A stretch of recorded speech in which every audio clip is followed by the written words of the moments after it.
बहुत समय पहले की बात है।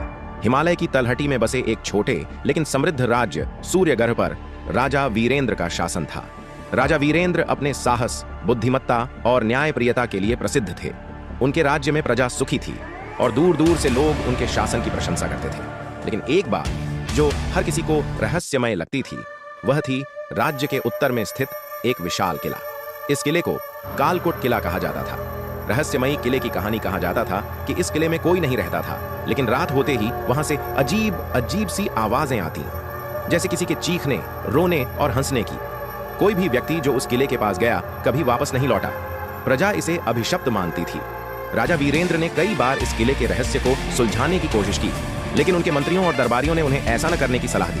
कहते थे, महाराज, यह किला शापित है, वहां जाने वाले का जीवन खत्म हो जाता है। लेकिन राजा वीरेंद्र को इन बातों पर विश्वास नहीं था। एक चुनौतीपूर्ण फैसला एक दिन राजा ने घोषणा की, मैं स्वयं इस किले में जाऊंगा और पता लगाऊंगा कि वहां क्या रहस्य है। पूरी प्रजा चिंता में पड़ गई, लेकिन राजा ने अपना फैसला अटल रखा। उन्होंने अपने सबसे बहादुर सेनापतियों और दोस्तों के साथ किले की ओर प्रस्थान किया। किले में छुपा रहस्य रात घिर आई थी। जैसे ही राजा वीरेंद्र अपने साथियों के साथ किले के विशाल दरवाजे के पास पहुंचे, दरवाजा अपने आप भारी आवाज के साथ खुल गया।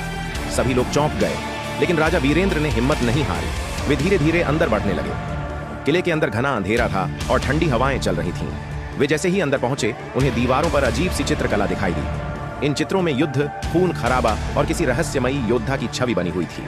अचानक पीछे से दरवाजा जोर से बंद हो गया। अचानक आई मुसीबत। राजा और उनके साथी जैसे ही एक बड़े कक्ष में पहुंचे, वहां उन्हें एक विशाल सिंहासन दिखाई दिया। सिंहासन पर एक आदमी बैठा था, जिसकी आंखें लाल थीं और चेहरा सफेद, जैसे कोई मरा हुआ व्यक्ति हो। वह आदमी हंसने लगा और बोला, बहुत हिम्मत है तुम्हारे भीतर, राजा वीरेंद्र। जो यहां आया वह वापस नहीं गया, तुम भी यहीं रहोगे। राजा वीरेंद्र ने तलवार खींच ली और बोले, मैं राजा वीरेंद्र हूं, मैं सत्य की खोज के लिए यहां आया हूं, मुझे डराने की कोशिश मत करो।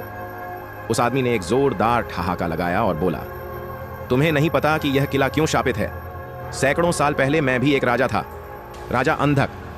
मेरे भाई ने मुझे धोखा देकर इस किले में कैद कर दिया और मुझे जिंदा दीवारों में चुनवा दिया। मेरे प्राण अभी भी इसी किले में फंसे हैं। जो भी इस किले में आता है, मैं उसकी आत्मा को अपना गुलाम बना लेता हूं। राजा की बुद्धिमत्ता और साहस। राजा वीरेंद्र ने तुरंत सोचा कि यह कोई साधारण भूत या आत्मा नहीं है। उन्होंने अंधक राजा से कहा, अगर तुम्हें मुक्ति चाहिए तो मुझे सत्य बताओ, मैं तुम्हें इस शाप से मुक्त कर सकता हूं। राजा अंधक को वीरेंद्र की बातों पर विश्वास हुआ। उसने बताया कि किले के तहखाने में एक पुरानी ताबीज है। अगर वह ताबीज उसके शव के पास रखी जाए तो उसे शाप से मुक्ति मिल सकती है। राजा वीरेंद्र बिना डरे तहखाने की ओर बढ़े। वहां उन्हें कई कठिनाइयों का सामना करना पड़ा। रास्ते में झूठे दरवाजे, अंधेरे गलियारे और जाल बिछे हुए थे, लेकिन अपनी बुद्धिमत्ता और साहस के बल पर उन्होंने ताबीज ढूंढ निकाली और उसे राजा अंधक के शव के पास रख दिया। शाप का अंत जैसे ही ताबीज राजा अंधक के शव के पास रखी गई, पूरा किला कांपने लगा। एक तेज रोशनी फैली और राजा अंधक की आत्मा मुक्त हो गई।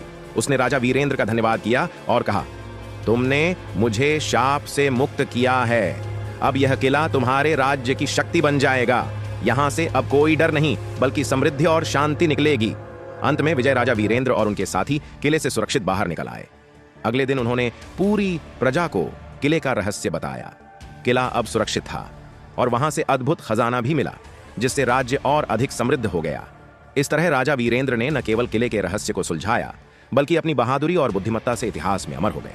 सूर्यगढ़ राज्य में फिर कभी कोई भय नहीं रहा और वहां सुख शांति का शासन स्थापित हुआ। सीख, साहस और बुद्धिमत्ता से हर डर और रहस्य का समाधान हो सकता है।